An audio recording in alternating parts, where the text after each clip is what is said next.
Wanna know how I got these scars? Well, I'm the Joker, baby. Hello, beautiful.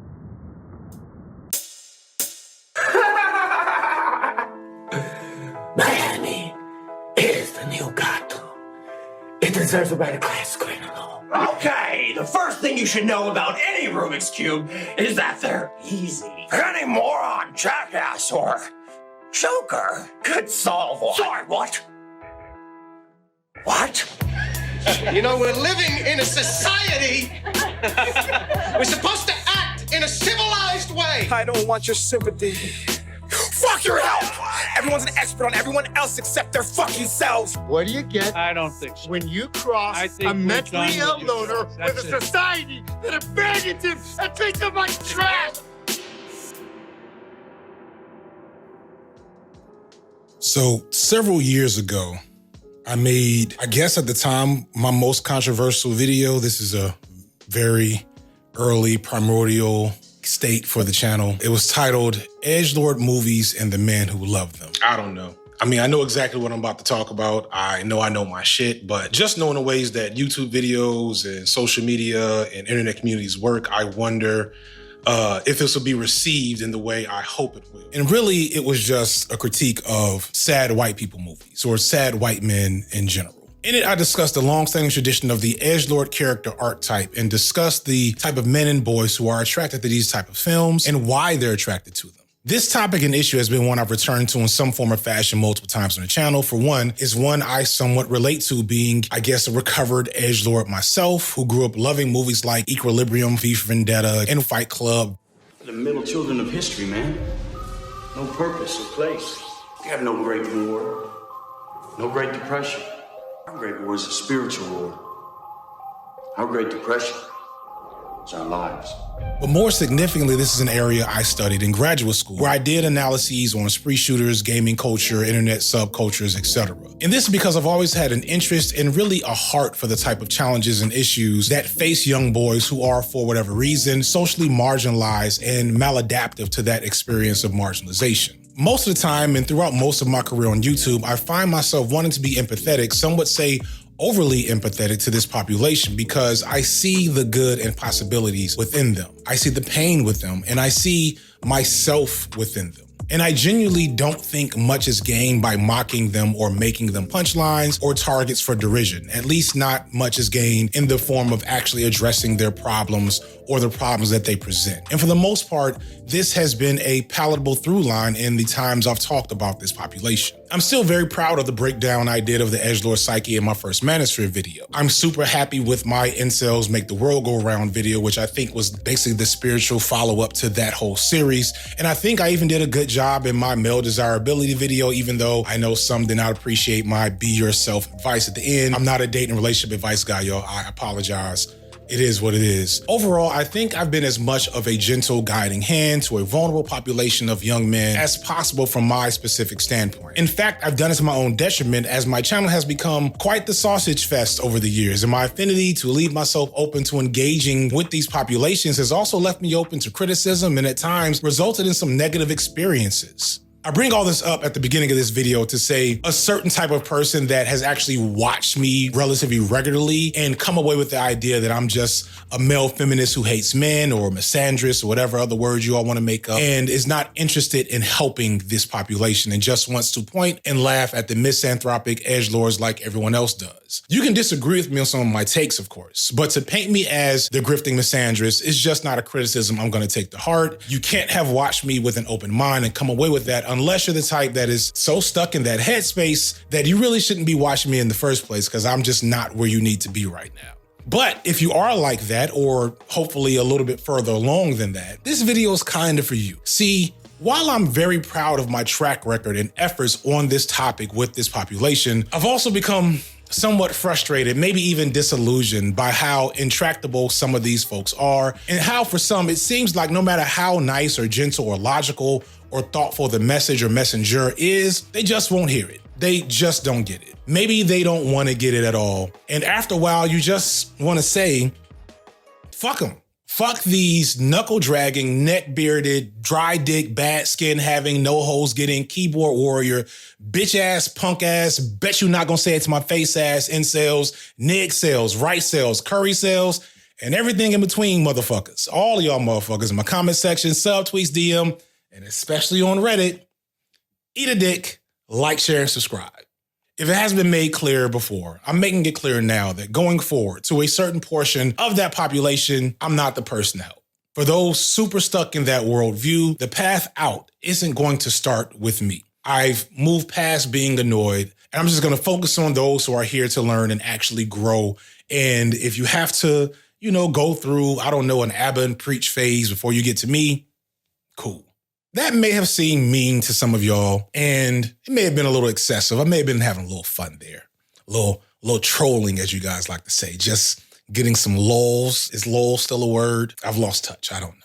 But I'm actually not alone in that sentiment. As it turns out, I seem to be maybe even late to the party, because in the last year, multiple iconic figures or creators of Edgelord adjacent media have also came to the same realization that they maybe just shouldn't care about what you guys think anymore. And it's been really interesting, in fact, maybe even satisfying to watch some of the worst fan bases in media get that sudden sinking feeling on how they've been wrong about something the whole time. And I want to explore that in this video. I want to look at 3 specific, very iconic in the moment, red pill, right-wing, edgelord adjacent pieces of media, and how they've given up on being overly empathetic in their discussion of male pain and edgelord ideology and other vaguely right-wing behavior, and just turned into overt declaration of edgelord's bad and we don't care anymore. What does that mean? Why is that important? And maybe what laughs are there to be had at the expense of these people? So let's get started.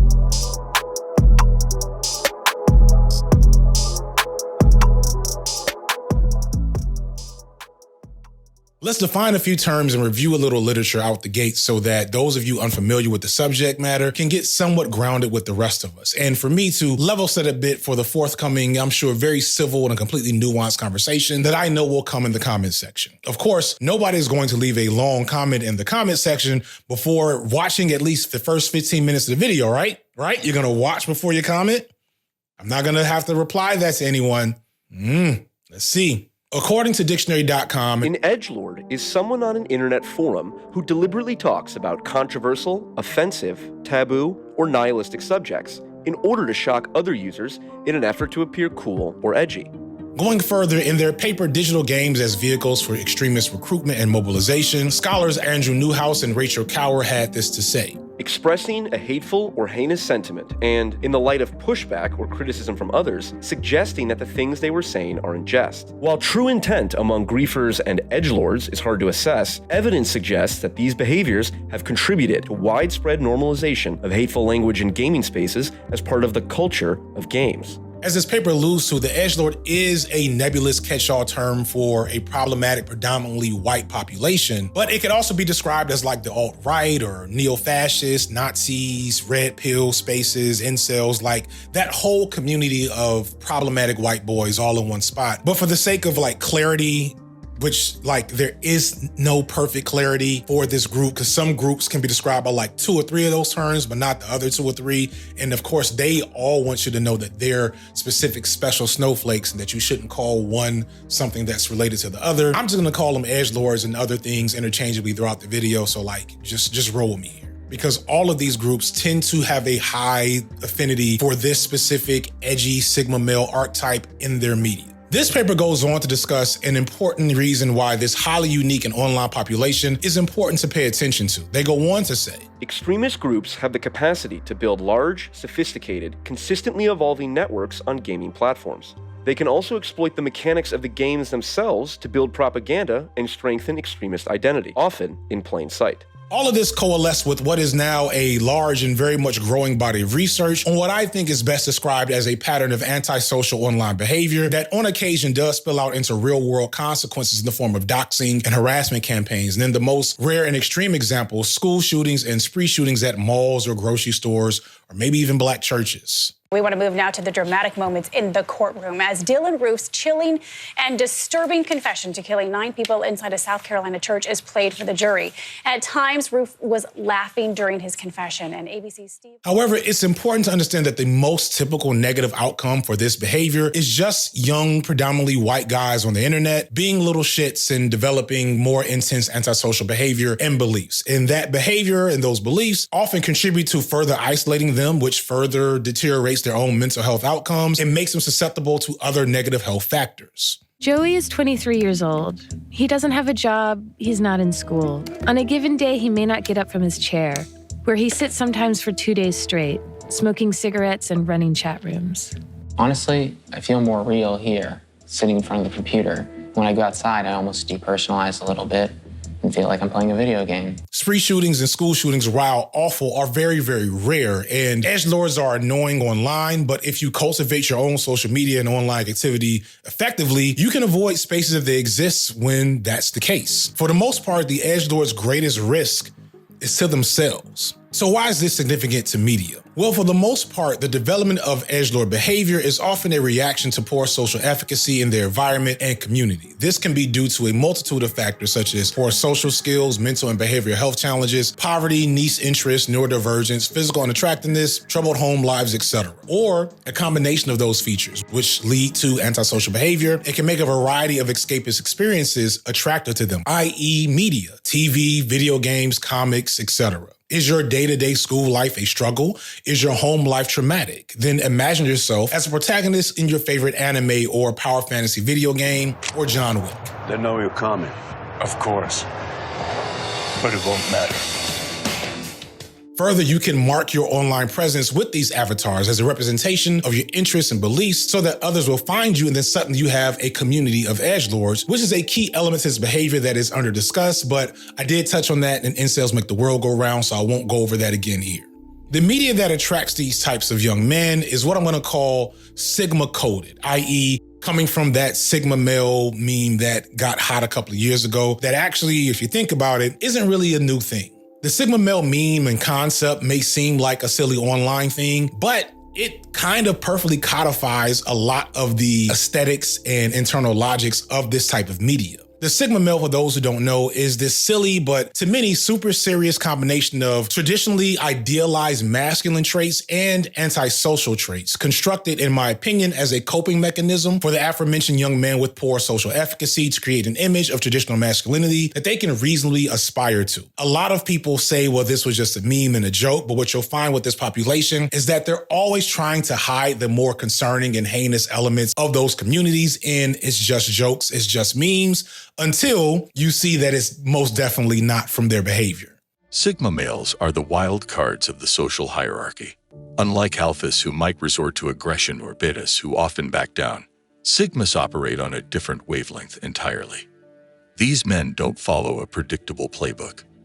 They're adaptable, resourceful, and often catch others off guard with their approach to problems. Sigma males are traditionally masculine in their outward appearance, but also internally they are stoic, cold, and disinterested in typical social activities such as intimate relationships or even friendships. They are lone wolves who run apart from the pack, and the wolf has, much to the chagrin of friend of the channel, Super Eye Patch Wolf, become their spirit animal and symbolic of what the Sigma male really is. As I alluded to earlier, a lot of commentators on this topic and even some researchers look at this concept as a new phenomenon, but in my opinion, it's really just a new useful term for an image and concept as old as America itself. The individualistic nature of American culture breeds the sentiment needed for this lone wolf stoic image of masculinity to become idealized. If you look at media going decades well before the Sigma male meme, you see the presence of this sentiment. Many point to Taxi Driver in 1976 as the quintessential Sigma male protagonist, but I think you can see Sigma-coded characters earlier in movies like Easy Rider, Network, A Clockwork Orange, and probably tons of Westerns up to that point.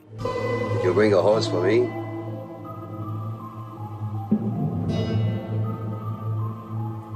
Well, looks like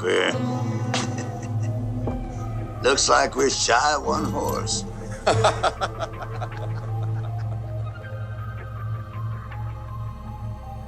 You brought too many. And it's even in our literature, whether we're talking about, I don't know, Don Quixote or Holden Caulfield from A Catcher in the Rye, which, like, has a legacy within this culture. Bought a copy of The Catcher in the Rye, signed it to Holden Caulfield from Holden Caulfield, and wrote underneath that, "This is my statement," underlining the word "this," the emphasis on the word "this." And yes, it should be noted that these characters are almost always straight white men, as this identity has always been most closely associated with that group, and that group's response to social ostracism, and if you want to throw in the leftist lens, alienation from self and body.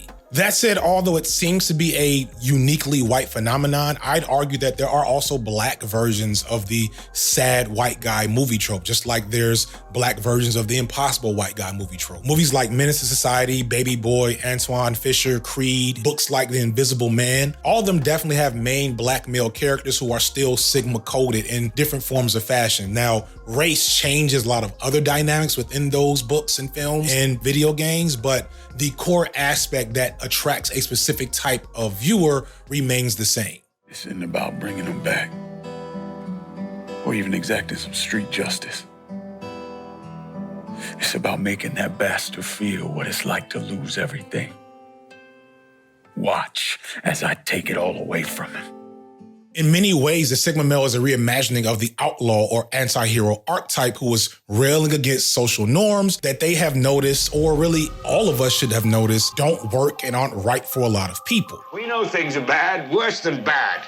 They're crazy. It's like everything everywhere is going crazy, so we don't go out anymore.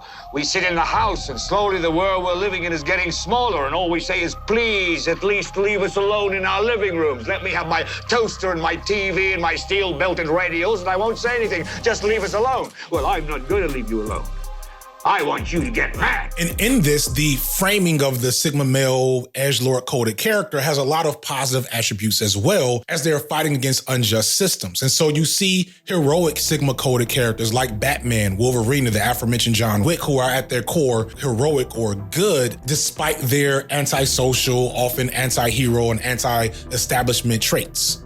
I killed those people. That's what I can be. No, you can't. You're not. I'm whatever Gotham needs me to be.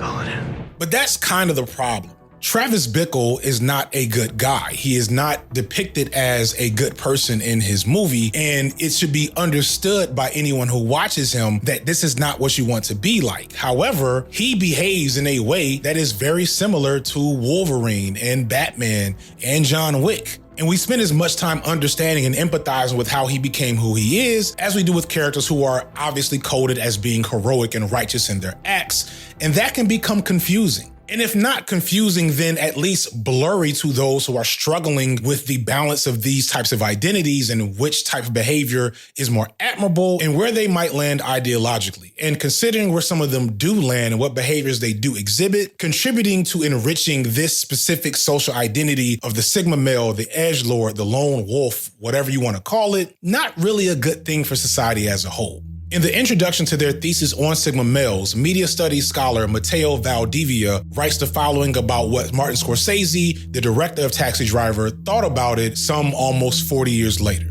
In describing Taxi Driver, 1976, he highlights main character Travis Bickle's loneliness and his dangerous antisocial behavior. Scorsese makes the chilling observation that today, the psychological and emotional state embodied by Bickle is a tragic norm. Every other person is like Travis Bickle now. After nearly 50 years, the alienated, misogynistic, and racist character remains relevant not only as a representation of individuals in our contemporary moment, but also as an idolized representation for emergent and evolving masculine identities online. This realization from Scorsese seems to be something that a few other creative minds are grappling with. That despite their intentions, whether it's to critique this type of behavior or to just tell an exciting story, they are contributing to that tragic norm. The audiences that are meant to reflect upon their own beliefs and behaviors are instead galvanized and encouraged by the images they see of these Sigma-coded characters. So in response, it seems that at least some creators have decided just to outright do away with nuance and open-endedness as to make sure that it's clear how we should view this behavior in these characters. Media literacy is dead, right? So let's make it obvious enough so that even an illiterate person can get the picture. Let's start with The Boys, greatly because it's probably the most obvious of the three properties I want to talk about today. Because The Boys has never been subtle. It's always been a criticism of capitalism and corporatism. That much was even true in the original, and mind you, far inferior comic. If you're a person that likes to read source material, my advice is stay away from the comic book. It's not like the worst thing ever, but it's kind of the worst thing ever. The Boys has also been a pretty naked, overt criticism of modern right-wing ideology, with Homelander, its main villain, being an explicit symbol of Donald Trump. Some people, they want me to come out here and speak empty platitudes to you all. A little bit of corporate talk. But I don't want to do that. I can't do that. You want to know why? Because I believe that what God wants me to do is get on over there, find the filthy bastards that masterminded this, whatever cave they're in, and introduce it to a little thing called God's judgment. That's what I think. But even in its right-wing criticism, it's also shown some real guts and insight on its condemnation of liberal politics and how they're often just the other side of the same coin. The Boys is very popular, very successful, and, had a relatively wide, diverse audience in terms of politics because it was just too good to be avoided by those who are more right-wing in their ideology. However, something clearly changed in season 4. Jewish space lasers. Before Singer replaces us with a bunch of transgender illegals that will do everything. Save the boogeyman shit for the idiots. After having Homelander date a Nazi in season 3 and kill an innocent man in public, something that Trump said he could do himself and get away with it. Where I could stand in the middle of Fifth Avenue and shoot somebody and I wouldn't lose any voters, okay? It's like incredible.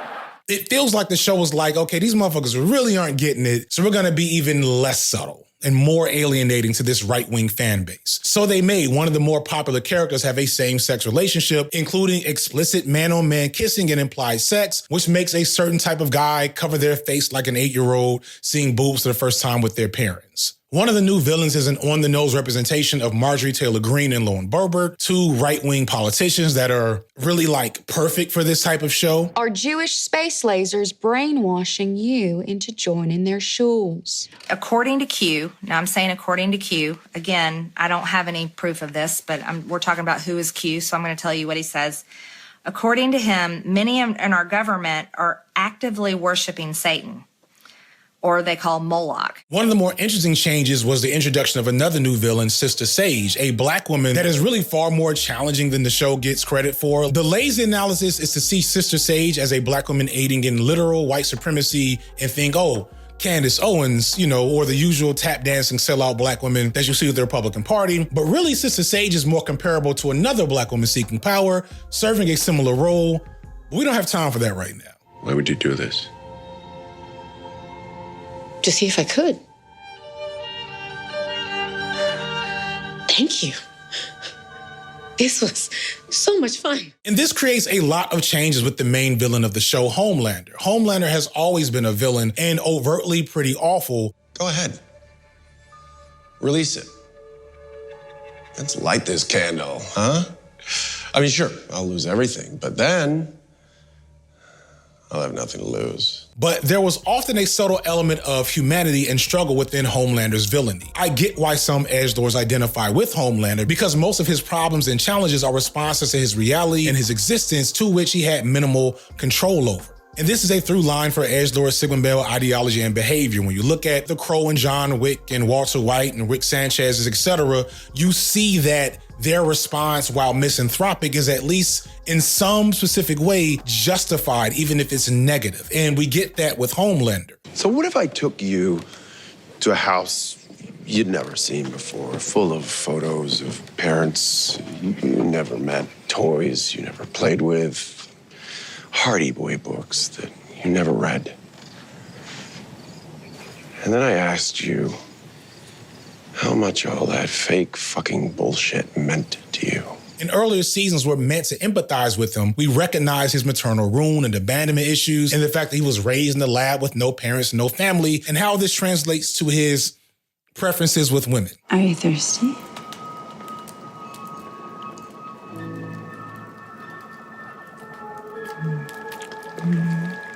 We see a lot of his psychopathy is related to his deep insecurity of his place in the world and his inability to connect with other people because of the way he was born and the fact that Vault Corporation clearly didn't care a lot about raising a well-adjusted human as opposed to a product. Every year, she would bake me a birthday cake in the shape of a baseball diamond. And I gotta tell you, it was perfect. Perfect. Everything, down to the last minute details. Just like her. Cut. Perfect. So great. Most significantly, I think, is that up until this point, Homelander hasn't had much of a plan other than surviving and destroying his enemies. So because of all this, while I don't get how anyone can see Homelander as a good guy, I can understand why many empathize with the position he's in until Sister Sage ironically changes a lot of that. Unlike Homelander, Sister Sage has a more explicit agenda for how much she hates humans and what she sees as her vision for the future, and she pulls Homelander into that through a little bit of manipulation, a little bit of really just unearthing Homelander's actual desires and wants. If you crush the masses, who builds your monuments? Who tongues your taint? No, the people will tear it apart themselves. Just gotta nudge them a little. Then you get to swoop in, be the one saving it. Like Caesar. Like Caesar. And in doing so, we see Homelander start being a much more calculated, outright villain and lose any semblance of humanity or empathy that he had in earlier seasons. He still has mommy issues, control issues, and security, etc., but it's less prominent now. It's behind his explicitly villainous goals of world domination, possibly even genocide. You'll no longer be beloved celebrities. You will be wrathful gods. He's orchestrating murders of all kind, obsessed with aging to a gross degree, harming his own alleged son in the process. There's maybe even hints that he hopes to take his son's body, maybe. That's just my film theory prediction for next season. And you could argue that he's less interesting of a character possibly now, but he's definitely more effective and bothersome as a villain. Victoria, if you stray even an inch off that path, I will make sure Zoe knows nothing but pain for the rest of her life, and I will send you a piece of her every year for the fucking rest of yours. There is no fail. I know writers who use subtext, and they're all cowards. The show figured out how to be even less subtle and openly try to alienate that portion of its fan base. And in response to its wokeness, there was a significant backlash. The show's fourth season was review bombed. The Reddit page for the show had huge fallouts with tons of people getting banned because they wanted to discuss the underlying politics, and I guess that wasn't according to their rules, which doesn't make any sense for a show that was inherently political from its first episode. So if that was their goal, consequences be damned, then they were very, very successful. The response to this show on Twitter and in the public discourse is that it's now gone woke, and that's been pretty entertaining for me, but it also begs a couple of questions that I'm gonna come to at the end. Let's get on to our next show. So if you're a regular follower, then you know one of my favorite punching bags on this channel is Attack on Titan. I've talked about it multiple times, and I went on record to say my most dedicated anti-fans hate me specifically for my criticism of the show, which is ironic because I've also went on record to talk about how much I love the show and how everyone should watch it despite its issues. Like, if you're a fan of the show and I'm a fan of the show, why the animosity, Jack?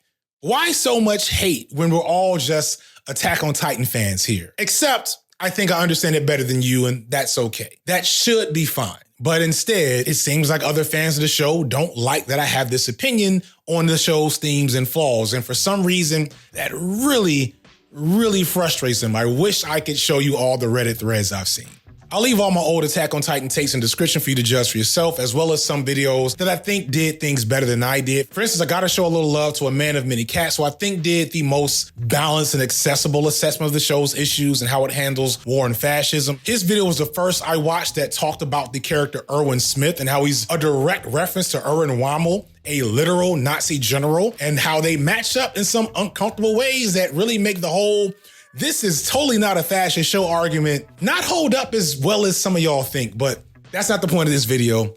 Go watch it when you can. Instead, I want to return against my favorite punching bag from the show, Eren Yeager, and how the public discourse around him has evolved since the anime ending of the show happened earlier this year. In the first 95% of the manga and maybe 99.9% of the show, Eren Yeager is your typical shonen protagonist. He starts out as a plucky, spirited kid with an explicit goal. He has some really heavy barriers for reaching that goal, but eventually it seems like he's going to be on his way. And then there's a major time skip and he goes from being a plucky shonen protagonist to the coolest, most Sigma badass guy in the history of Sigma badassery. It's really, really bizarre. And it's where a lot of the fans or anti-fans of the show begin to split. And it's also when his popularity skyrockets with edgelords and with the ladies. He becomes the real dark triad Chad. And I say that not all that jokingly, as his mostly reasonable and responsible behavior in the first half of the show/manga devolves into the edgiest we live in a society behavior ever. He commits multiple atrocities, gets his friend killed, beats up another friend, inspires an overtly fascist uprising to which he does little to stop, and then ends with a literal global genocide, ending the society that caused him so much harm that results in the death of 80% of the world's population. In that regard, he's literally worse than Thanos. He literally killed more humans than Thanos did. No matter what your opinion on Eren or the manga's politics, this ending and the way it was handled with the character was very divisive, but for different reasons to different people. To some, the way Eren's behavior is depicted as worthy and heroic was a real head scratcher and really made people uncomfortable. And to others, there was still a lot of difficult to understand plot threads that didn't quite come together or weren't very satisfying. But to that specific crowd of edgy boys and horny girls, they hated the way that Eren went from a badass Sigma male to a crying, brain-broken, and confused beta cuck, all the words they like to use for, dudes with actual issues, in the course of a few panels. The original intention was to clearly criticize Eren's behavior and him as a character, how he was always meant to be a false hero, not an anti-hero, but a false one. That's straight from the mouth of the story's creator, Hajime Isayama, who alludes to the fact that he sees a lot of himself in Eren and struggles with the confidence of his own work. I didn't think I could become one of the big ones. The only publisher which showed any interest was Kodansha. My self-esteem was so low. When my editor said he liked it, I remember thinking, what's wrong with this guy? Eren is initially depicted as this visionary, driven, irresolute in his goals. A lot of people, not just the edgy ones, were attracted to him because of that. The idea of having that much fire and fight in you and not letting anything stop you from moving forward, along with those abs, right? I get the appeal.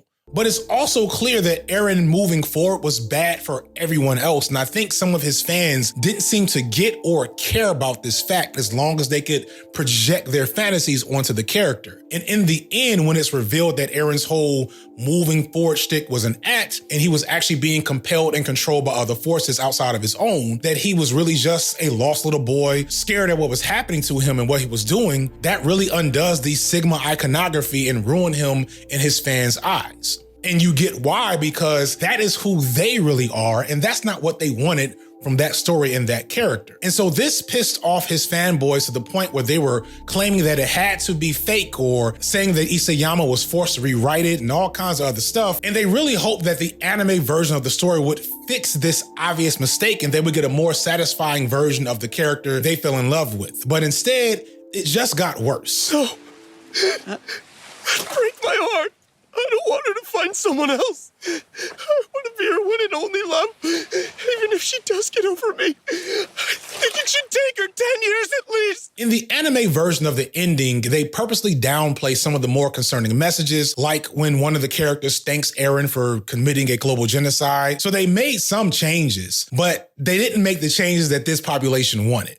Instead, they doubled down on showing Eren to be a confused little boy, a loser that really failed upward. He does all the same things he does in the manga, but they turned the pitiful tone of his explanations up even more. It's harder to watch than it was to read if you're coming from that specific standpoint. They even added this specific shot into it where Eren calls himself an idiot. This isn't a panel from the books. There's no shot that looks like this. This is a creative decision they made to frame Eren as the loser he truly is. Much like with the boys, they wanted to make sure no one was confused about what the message about this character actually was. Contrast this image of him sitting in the ocean of blood with the seashell or whatever this is to the way he was depicted some episodes back, and you get why people are pissed off. It's like they took Batman and turned him into Scrappy-Doo. Correction!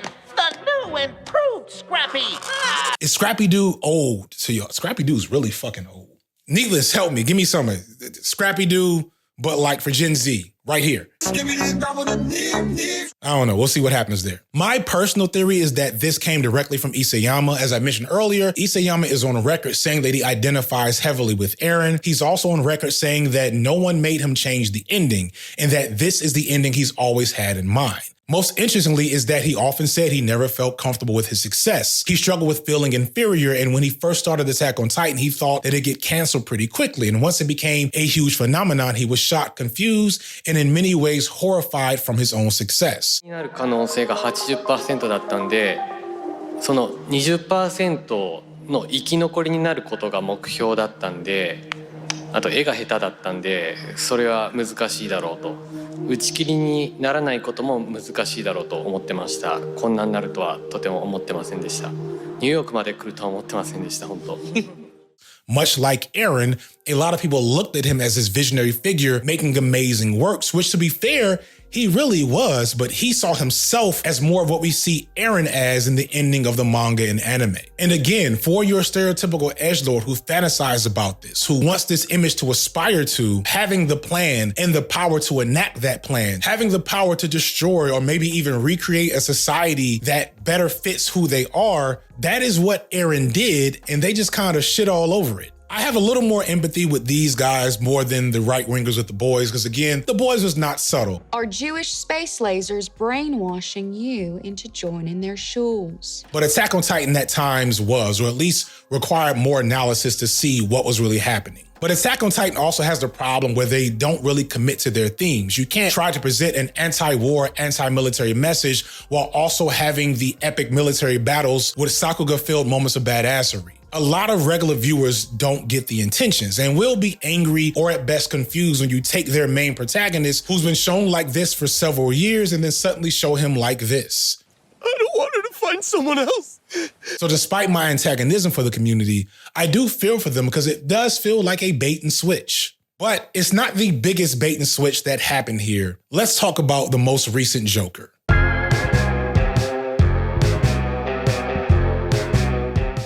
Let's get to the reason why this video was made. Let's talk about the Joker, or Joker 2.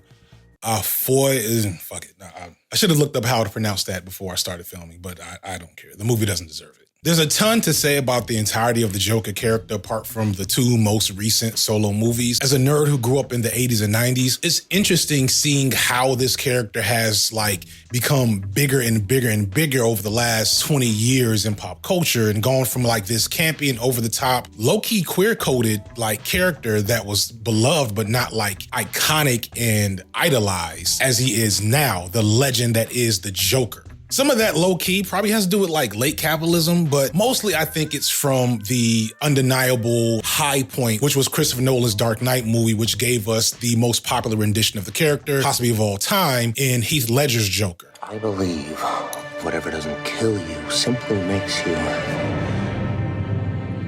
stranger. And the legend of this performance was only made even more prominent when Ledger suddenly died not long after playing the role. The actor Heath Ledger was found dead today in an apartment here in New York City. He was just 28 years old. Which I think he won a Grammy for. Editor, correct me, and show a picture of him winning a Grammy or show me looking dumb, whichever one is correct. But this is not to say that the character's chaotic evil elements were not popular before then, because we have something like The Killing Joke, which has always been one of the most iconic Joker stories, even if it actually isn't that good. And at least to me, the biggest reason why the Joker is popular comes from him being a focal point of arguably the best piece of Western animation ever in the Batman animated series that started in the early 90s. Say, don't I know you? Sure, Bruce Wayne. Ah, so this is how your family made all those billions. All this to say, the Joker is an amazing character and a versatile one who, if I'm honest, is low-key made worse by the weird fan base he developed after the Dark Knight movie, because he stopped being this versatile character and started being just the edgelord version of himself. Think it's time for you to take a seat, Batman. Like, I will die on the hill that the Joker the world needed the most that we didn't get was Jared Leto's Joker. I think Jared Leto's Joker would have been like the perfect version of what the Joker really needed to be to bring a lot of this toxic edgelord shit back down to the ground. I think he was seen as so unpopular partly because he was kind of a slap in the face of that toxic edgelord nonsense instead of giving us what the Joker really would be in real life if, like, look at Dax, okay? The people that are still acting like that Joker right now. Anyway, no shade, Dax. I'm sorry. That was a little shady. I don't know if Dax deserves that. Ooh, let alone Dax, Diddy. Like Diddy's Joker cosplay a couple of years ago. Hey, don't touch me. You're a clown!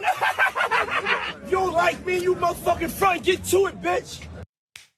You see which Joker he picked. I'm just saying, Jared Leto's not looking so bad right now.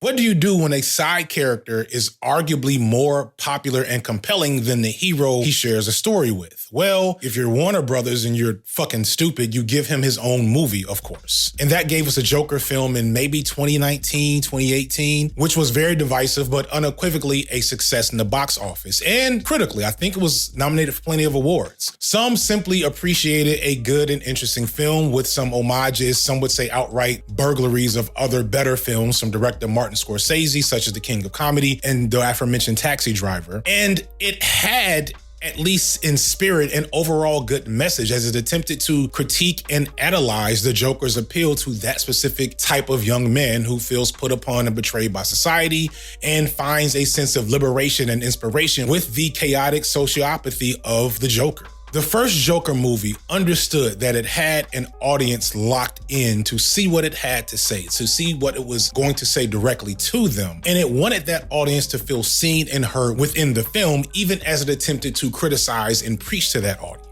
Joker was supposed to be empathetic, but fundamentally a negative depiction of that type of ideology and what that ideology leads to. Arthur Fleck, the original, Joker of that universe, is meant to be seen as pathetic and detached and broken and hurt. All I have are negative thoughts, but you don't listen anyway. I said, for my whole life, I didn't know if I even really existed. And yes, we should empathize with that experience and that disposition and seek ways to address those problems at a societal level. But overall, we need to show that that response is wrong. Arthur Fleck was dealt a horrible hand in life, and it's hard to see him struggle through it with so little help to keep him moving forward and keep him from breaking down. And when he does break down and give in to his delusions and anger, you understand why, and you empathize with the horrible things he does, but you're not supposed to admire and idolize those things. And that, as I'm explaining this entire video, does not work with that core audience. You think men like Thomas Wayne ever think what it's like to be someone like me? To be somebody but themselves? They don't. I remembered watching the movie in theaters and being frustrated because, unlike some others, which, to each their own, I admit the film was very enjoyable. It was well done on a lot of levels, even if it was stealing some of its best parts from other better movies. I wanted to like it, but I knew enough because of my experience and research that the population the film was aimed at would not get the message at all and would become what they became in the preceding years. The Joker is a perfect example of how the angry, sad white man story doesn't work. It makes the mistake of trying to criticize something while making it look either completely justified or incredibly cool or both. Again, the main characters in Breaking Bad, Falling Down, Taxi Driver, Fight Club, American Psycho, and so on. All of these movies purport to say, hey, this is bad, but also, hey, this is badass. And while you here watching me surely are smart enough or, aligned enough with certain political ideology to balance these two elements, many others, especially those who probably need to hear this message the most, don't have that balance and don't see this part of the equation. Arthur Fleck as the Joker in this movie gets to enact brutal and, in the eyes of the film, somewhat righteous violence against his bullies and tormentors and society as a whole. And his one inarguably unprovoked and unjustified act of wanton violence is paired with an epic speech that basically boils down to, we live in a society where he blames society for the senseless violence that he enacts, literally. Oh, why is everybody so upset about these guys? If it was me dying on the sidewalk, you'd walk right over me. I pass you every day and you don't notice me. But these guys, what, because Thomas Wayne went and cried about them on TV? Everybody just yells and screams at each other. Nobody's civil anymore. Nobody thinks what it's like to be the other guy. And then after this, he gets multiple iconic scenes where he's framed as a hero. Now, maybe these are delusions, maybe they're not. We don't quite know, as the movie doesn't decide to tell us this. With the most egregious one to me, where he dances on top of a cab surrounded by other people who are like-minded, idolizing him. And yes, after this, he does finally get caught and sent to jail, but he does it with a smile, feeling like he's accomplished something significant. And I know I said that, spree shootings and senseless violence that comes from this specific nebulous group of people is rare, but the people that commit those acts of violence, this is how they imagine things happening when they plan it out. I'm gonna come back to this a little later because you're gonna be surprised how this video ends. But the common criticism to people who critique Joker and films like it is that we don't have good media literacy and that somehow we don't understand that it's not supposed to be idolized the way it is. And again, I want to be clear, this is not an issue of media literacy. I know what the message is supposed to be. I get it. You get it. But if you look at the tweets for people looking at Joker 2, those people clearly didn't get it. And there's an argument to say that this isn't their fault, but the fault of the creators. They don't want to be as challenging to this right-wing ideology and iconography as they say they do. Otherwise, the problem population that likes those stories that are supposed to be criticized within them wouldn't love them uncritically and probably wouldn't watch. Media analysis and comprehension isn't just understanding what a piece of media is saying, it's also understanding what that piece of media is doing. And what a piece of media is saying and doing can often be very different. It's not just knowing what the creator is trying to tell the audience, it's understanding what the audience is actually going to be told. Like, I'm sure the directors and writers that made Crash, the 2004 Academy Award-winning movie, they probably thought they were making the anti-racism opus that white audiences lauded it for. But when I watched it and I saw a black woman that had to hug and rely on the racist crooked cop that sexually assaulted her in front of her black husband who did nothing, I didn't get anti-racism from that movie, and most black people didn't. So intention doesn't always match or change impact. So when it came to Joker, the first one, with Edgelords and Red Pillars and Sigmas and all the other, that nebulous group, they did not get the criticism of that worldview from that movie. They got a reinforcement of that worldview. And it seems to me that Todd Phillips took that personally. The very idea that this movie had a sequel had to be somewhat galling to Phillips, who before now was best known for the Hangover trilogy, which, while the first one was good, the final two seems to devolve into this weird, mean anti-humor. I made love to a man with movies. I don't know a lot about Phillips, but what I get from him is that he wants to be seen as a real director and not just the guy who created the Mr. Chow character. Funny fat guy falls on face.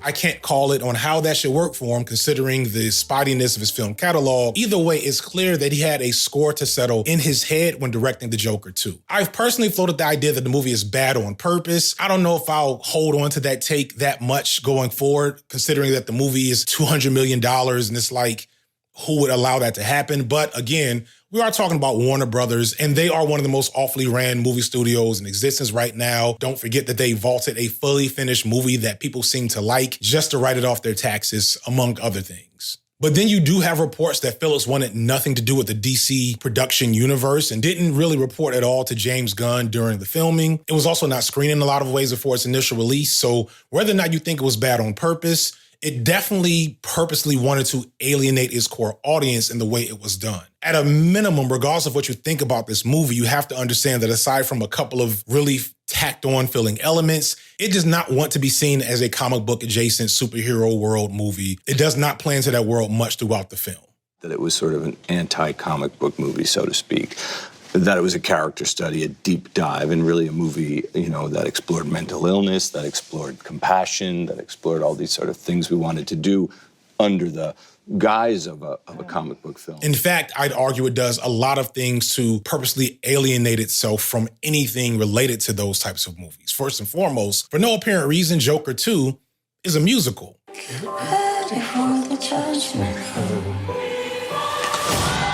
And not even just like a musical, like with all the good parts about a musical. Like it's not like Chicago or Hairspray or Little Shop of Horrors where there's these big, upbeat, fun musical numbers with large sets or dances or anything like that. The music is all the croony, Frank Sinatra, Tony Bennett type stuff that I guess Lady Gaga also is into. The vocal performances from Gaga and Joaquin Phoenix aren't great. Joaquin Phoenix is not a great singer and nobody else sings. So not only do you know part of the audience is going to be like, oh my God, it's a musical, that's so soy, and they're not going to like that part of it. I hate musicals.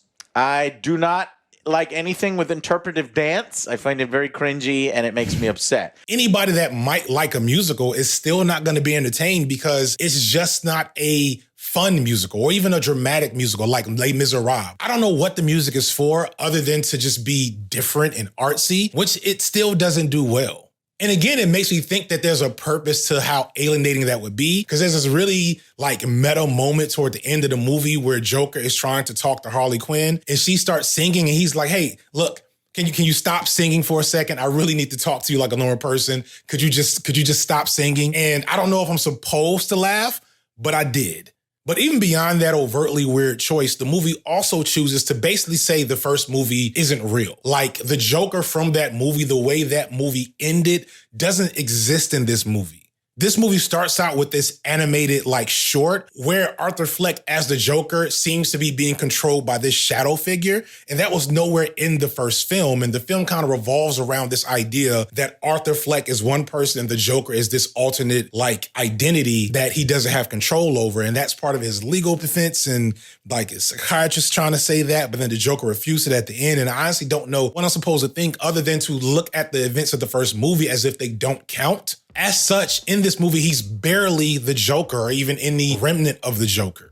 In the rare moments that he is the Joker after Lady Gaga, who I guess is Harley Quinn, but really not at all, again, outside of name, which is sad. She convinces him to try to be the Joker again, and he does it, and it sucks. It's cringe. He's being his own lawyer. Also, don't do this to yourself. It isn't you. It isn't me. So you don't think this is me? Well, maybe. You don't know who I really was. He talks in this goofy Southern accent, and I don't know if we're supposed to think this is cool or see it for what it really is, which is weird and cringe. And he tries to do like Joker antics, but they're not well written. Are they not well written on purpose because we're supposed to recognize that Arthur Fleck is a loser, which I think that's kind of how it's supposed to be? Or is it not well written because the movie isn't well written? Either way, the experience is the same. It sucks. The film climaxes in this moment where you think you're about to get another big "we live in a society" speech at the end of this trial. Yeah, the whole movie is basically them putting the Joker from the first movie or the first movie itself on trial.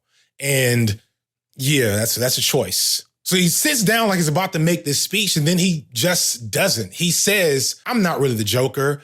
I'm just a broken man with a lot of mental health issues. I don't want to be this guy. I just wish I could start over. I'm very sorry. And like, I wish every shitty anime avatar guy I've ever seen in my comment section or on Twitter would act like that, but it doesn't make for a good film.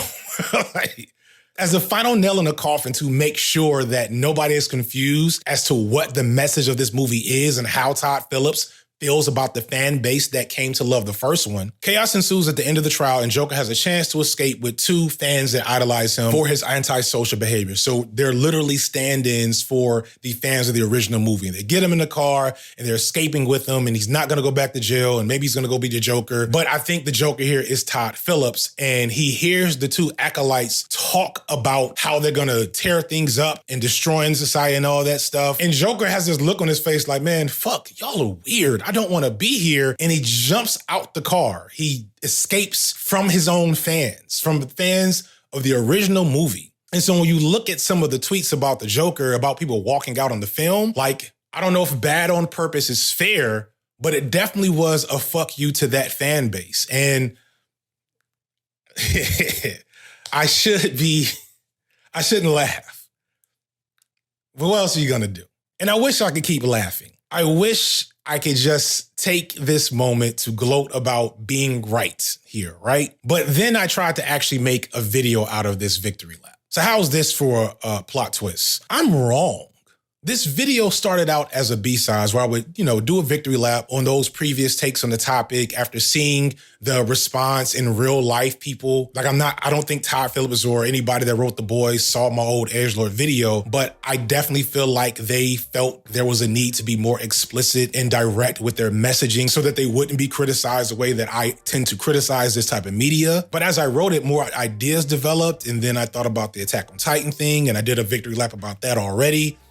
And this went from being a small filler video that I would do, waiting on the Diddy video to happen, and ended up being something that I couldn't finish. I found myself stuck in a way that I'm not used to when I write a video. Something about being correct here in my original criticisms of this media didn't feel like it should. Yes, I was right. Or at a minimum, the way I was looking at things seemed to be indicative of the way some of these creators were starting to look at things too. But that feels meaningless now that I'm thinking harder about what is actually happening here. Yeah, it's nice to dunk on right-wingers who don't understand media and are so bad at it, in fact, that the creators themselves had to spell it out blatantly so that even an idiot could see it. And yes, this doesn't change their mind, but it's at least fun to read, their angry tweets. But then something else hit me that almost made me kill this whole video. And to explain that, I want to talk about two more movies that are in this nebulous, sad white guy genre.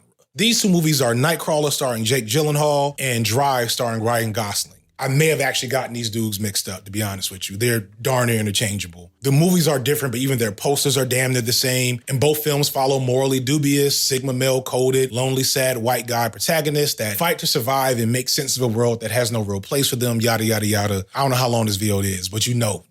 Beyond that premise, the two films, though, are very different in how they engage with that archetype. In Nightcrawler, Jake Gyllenhaal's Louis Bloom character is presented to us in a way to explicitly remove his Hollywood good looks. His skin and hair are both oily and poorly kept, and his mannerisms and behavior present to us an over-the-top, low-key, autistically coded character who doesn't seem to have the ability to interact appropriately in social settings. How about an internship, then? A lot of young people are taking unpaid positions to get a foot in the door. That's something I'd be willing to do. I'm not hiring a fucking thief.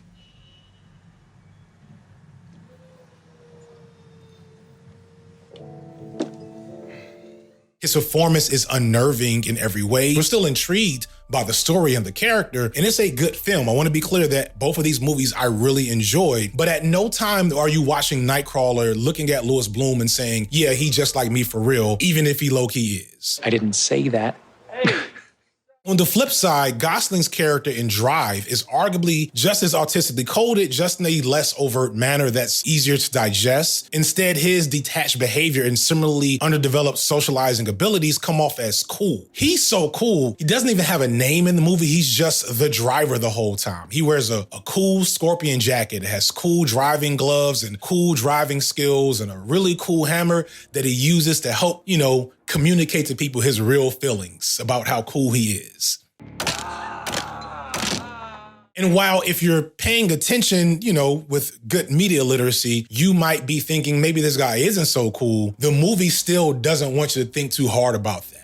Even as you watch his very disturbing hyper-violence throughout the movie, where even he himself realizes maybe he's a monster incapable of having intimate relationships. Both movies make attempts to engage with that sad Sigma male whatever identity, but one is clearly more enamored and empathetic to this image than the other. One leaves no room, much like The Boys and Joker 2, for how the audience is meant to feel. Both are good, but only one is likely to develop a certain type of fan base. The thing is, while people with views similar to mine may be less critical of the way that Nightcrawler engages with this archetype, it doesn't matter either way to these right-wing edgelord type people in question. It won't stop them from ignoring the message of Nightcrawler altogether or ignoring subtext in Drive. It won't change their mind. It won't stop them from being assholes online. It won't stop them from recruiting and getting people to fall deeper into reactionary online spaces. From the angle that I present up until this point, this movie does things the right way, but what difference does that actually make? A few weeks ago, I saw a video from one of my new favorite problematic white boy streamer type guys. I have like a tier list of low-key problematic white guy creators that I watch, but I don't talk about too much because I don't know when they're gonna do some fuck shit. And so Tyler's kind of, he's a newcomer. He's getting up to that upper mid-tier area. So shout out to Tyler for now. We'll see how long this lasts. But West Side Tyler, aka SA Side Tyler, did a behemoth 3.5-hour video called Starship Troopers and the Death of Satire. And in it, he presents a very strong argument that Starship Troopers, the 1996 Paul Verhoeven film based on the intensely right-wing, if not outright fascist book of the same name by Robert Heinlein, he compellingly presents that movie isn't the subversive satire of fascism that a lot of us media critics on the left like to say it is. Instead, he compellingly argues that Starship Troopers, the film, is arguably more effective as a piece of pro-fascist media than the book it's based on. Starship Troopers is propaganda, not a satire of propaganda. Not even really satire. It is propaganda. You might say, the fascists don't know they're being made fun of. Aren't we so much more clever than them? They don't care. Verhoeven's Starship Troopers has a runtime of approximately 2 hours and 9 minutes, of which the FedNet scenes, where essentially all of the overtly satirical moments take place, comprise a total of 6 minutes and 13 seconds. That leaves us with 2 hours of a film that is non-stop action with a clear-cut message of us versus them. The good guys versus the bugs, done in the style of the most influential propagandist of the literal Nazi regime. He then goes on to criticize the very nature of this type of endeavor, both in media and in media criticism. Just how many times will we point and laugh at the chuds? I mean, don't get me wrong, it's fun and cathartic, but it's also a limited use tool. And after watching his video, I realized why I was struggling to finish this one. Again, repeating myself. We know by now that when the Edgelords and Chuds and Nazis and Red Pillars and whomever else watch Fight Club or Falling Down or play Spec Ops The Line or Helldivers, they just attach to the thing they like that reinforces the ideology that they're connected to.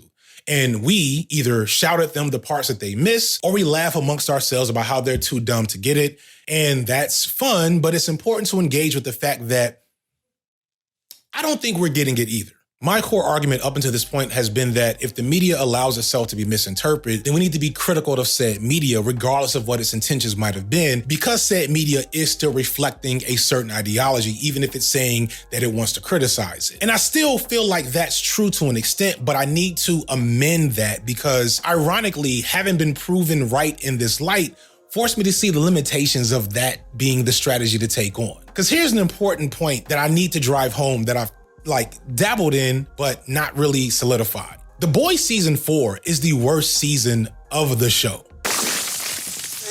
Jesus. It does a good job of being more critical about right-wing ideology, but to the detriment of it as a piece of media. It gets lazy and predictable and pointless at times. The troll farms are already digging up fringe anti-Starlight content and injecting it into the mainstream. So far, Starlight's progressive jihad and hashtag arrogant white feminism are showing promise. We need the algorithm to find the most receptive users, then blast the articles to the top of their social feeds until 100 million people are outraged by Starlight for reasons they can't even explain. And I'll still argue that Attack on Titan is good, right? But the changes they made to the end of the anime version don't fix the ending at all. It just makes it more galling and glaring how the character of Eren Yeager was written. And Joker, A Foy de la Lou, whatever, is the worst movie I've seen in theaters in years. It is genuinely really, really bad and boring and meandering and pointless, even as it makes points I agree with, and the first one made points I hated. At their core, all of these examples I presented still fail to do anything about addressing their flaws, if not just for the fact that they're weak pieces of media. Further,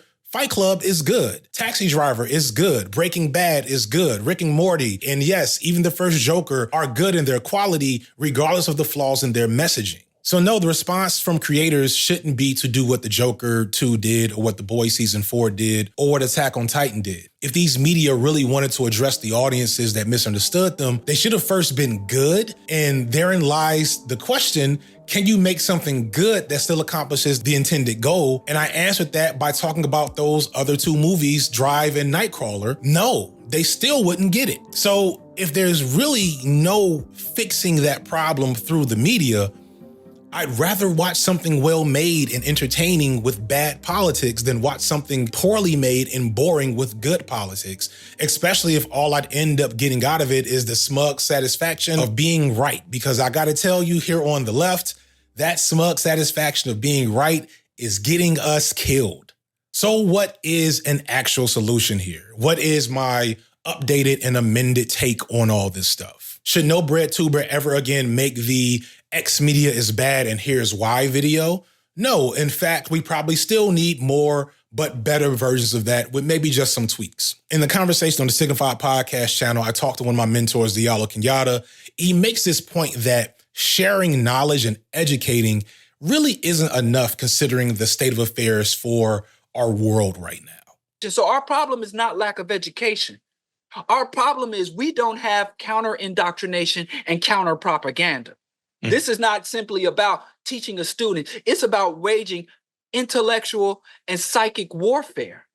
If it was simply a matter of miseducation and I could just sit everybody around and simply tell them false facts versus fiction and present them with the evidence, that would be a very easy task. We have to be propagandists. We have to employ counter indoctrination.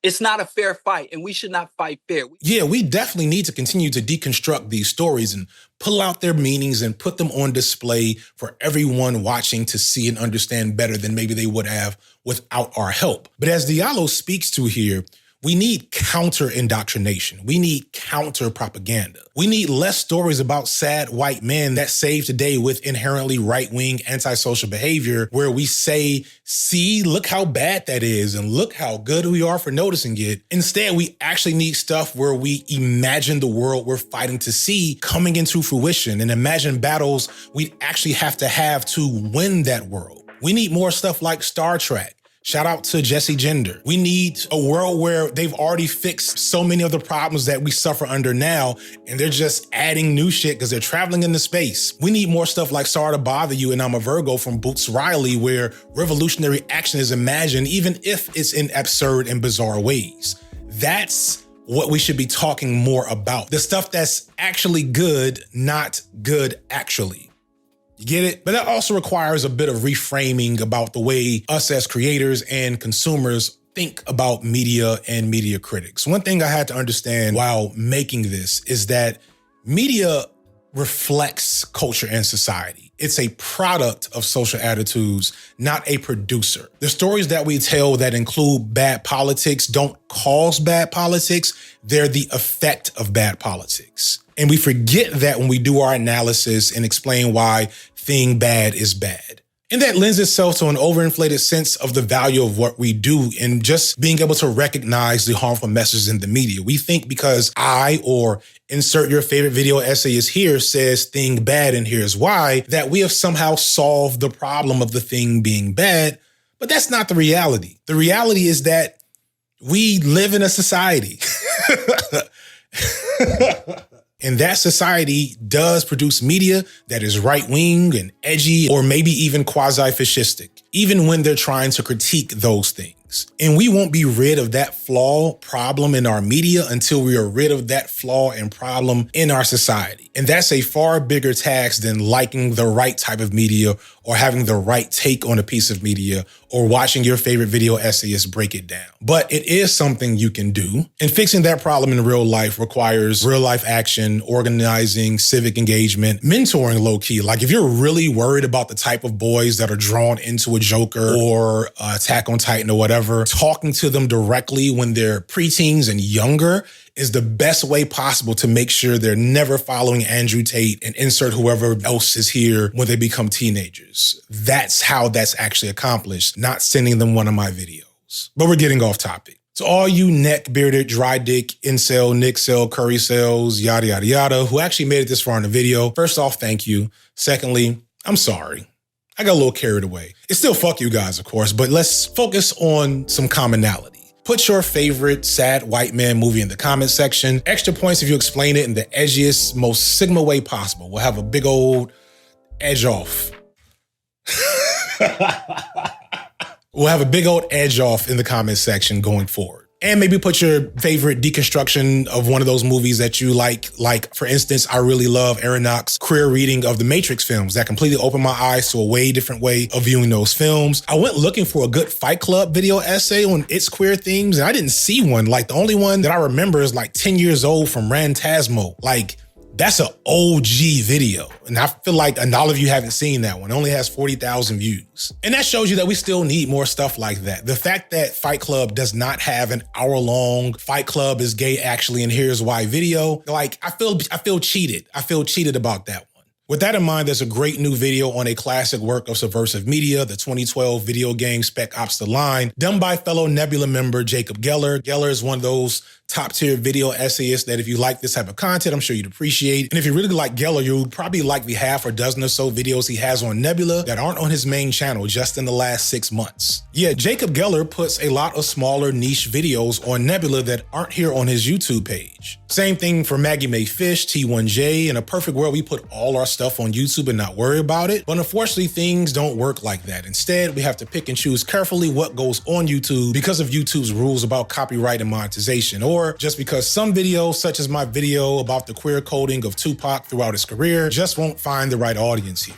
And for years, Nebula was the place for that content to be, uncensored, without like buttons or ad segments or algorithms to decide if you watch it or not. That is the original glory of what Nebula was. But I also want to mention that that's not what Nebula is now, or at least not just what it is. All that stuff is still true, but Nebula is changing. It's going from a place for all your favorite YouTubers to post their content ad-free, but now it's evolving into an outright independent film studio. In the last year or so, Nebula has made some tweaks to focus on giving its roster of over 200 talented creators the opportunity to think beyond YouTube videos. And in that time, we produced docuseries like Brody Deschanel's series on sex in film, or real-life lore series on military conflicts in the Middle East. We also have travel content and reality shows like The Getaway, or independent films like Jesse Gender's Identitize or Patrick Williams' Night of the Coconut. And that's just our first wave as we get the ball rolling on really becoming like the YouTube version of A24. But that ball is in your court. You can help us continue to be the most exciting space for independent content creators and get access to all that exclusive content ad-free by signing up using my promo code FD Signifier or by clicking the link in the description. We rely on you as the consumer to keep this ball rolling as we are completely independent. We're not owned by YouTube or Google or any other big tech company. It's just us as creators and you guys as the viewers. So